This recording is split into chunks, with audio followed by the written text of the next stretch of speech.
اللہ تعالیٰ نے رمضان میں زوجہ کے قریب جانے سے صحابہ کو منع کیا تھا. بڑا دلچسپ واقعہ ہے. رمضان کی راتوں میں بھی زوجہ کے قریب جانے سے منع کیا تھا. ایک صحابی تھے، وہ رات میں کہیں چلے گئے.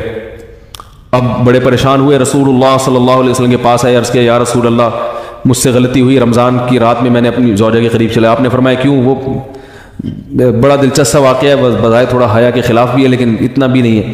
وہ کہہ رہے میری زوجہ کہیں پانی بھرنے کے لیے جا رہی تھی، ان کی پنڈلی کھلی تو میری نظر بیوی کی پنڈلی پر پڑی اور میں بس پاگل ہو گیا بیوی کے عشق میں. میں یہ اس لیے بیان کر رہا ہوں کہ جو لوگ نظر کی حفاظت کرتے ہیں وہ بیوی کے عشق میں پاگل ہوتے ہیں. جو دن رات انٹرنیٹ پر پنڈلیاں دیکھتے رہتے ہیں انہیں بیوی کی پنڈلی بھی کیا شکل بھی اچھی نہیں لگتی ان کو. بد نظری کا یہ عذاب ہے، وبال ہے کہ جو اللہ نے گھر میں آپ کے لیے بٹھائی ہے وہ آپ کو اچھی نہیں لگے گی. تو نظر کی حفاظت کیا کرو، اس سے آپ کو اپنی بیوی سے عشق ہوگا، محبت ہوگی. بات آ رہی ہے سمجھ میں؟ تو اب دیکھو کیسا روزے کی حالت ہے. رمضان میں پابندی ہے، اسلام میں حکم تھا جو رمضان میں بیوی سے ہم بستری کرے گا 60 روزے لگاتار رکھنے پڑیں گے. کتنا بڑا جرم، لیکن صحابی سے برداشت نہیں ہوا. صرف زوجہ کے پاؤں پہ نظر پڑی ہے تو وہ کیسے بیوی سے محبت کرتے ہوں گے اور وہ بیوی کے بغیر رہ سکتے ہوں گے. اور آج لوگوں کے فون آتے ہیں ہماری بیگم جس دن میکے جاتی ہے اتنی خوشی ایسا اچھا سا فیل ہوتا ہے، ایسا عجیب سا محسوس ہو رہا ہوتا ہے جیسے آزاد ہو گئے. تو میں کہتا ہوں ظاہر ہے اب تمہیں موقع مل گیا کنڈی لگانے کا، ٹھیک ہے نا، اور یہ آنکھ مٹکے کرنے کا، تو خوش تو ہوگے. تو یہ بھی ایک عذاب ہے جو لبرل لوگ نے جس عذاب میں ڈالا ہوا ہے نا، اس میں عورت کے حقوق نہیں. عورت کے حقوق نظر کی حفاظت میں اور عورت کے پردہ کرنے میں ہے. جب مرد باہر نکلے گا سب پردے میں ہوں گی تو آئے گا کس کے پاس؟ بیگم کے پاس ہی آئے گا. تو اتنے منہ کالا کرنے کے راستے کھول دیے ہیں تو ظاہر ہے پھر کامیاب ازدواجی زندگی نہیں ہو. تو وہ نبی کے پاس گئے، یا رسول اللہ ایسے ہوا، مجھ سے غلطی ہو گئی. تو آپ نے فرمایا کیوں؟ فرمایا ایسا ہو گیا تھا. تو آپ صلی اللہ علیہ وسلم نے فرمایا 60 روزے رکھو لگاتار. انہوں نے فرمایا ایک کی طاقت نہیں ہے، اس میں یہ ہو گیا 60 بھائی کیسے رکھوں گا، نہیں ہے طاقت 60. آپ نے فرمایا ٹھیک ہے پھر 60 غریبوں کو 2 ٹائم کا کھانا کھلاؤ.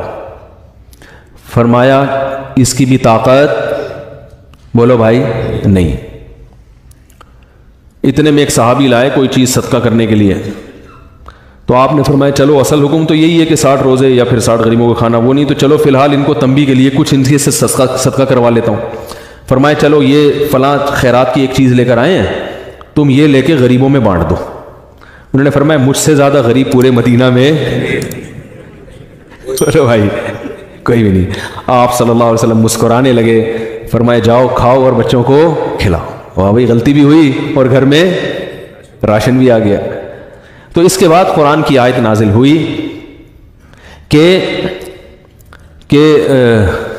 احل لکم لیلۃ الصیام الرفث الی نسائکم ہن لباس لکم وانتم لباس لہن علم اللہ انکم کنتم تختانون انفسکم فتاب علیکم وعفى عنکم فالآن باشروہن وابتغوا ما کتب اللہ لکم.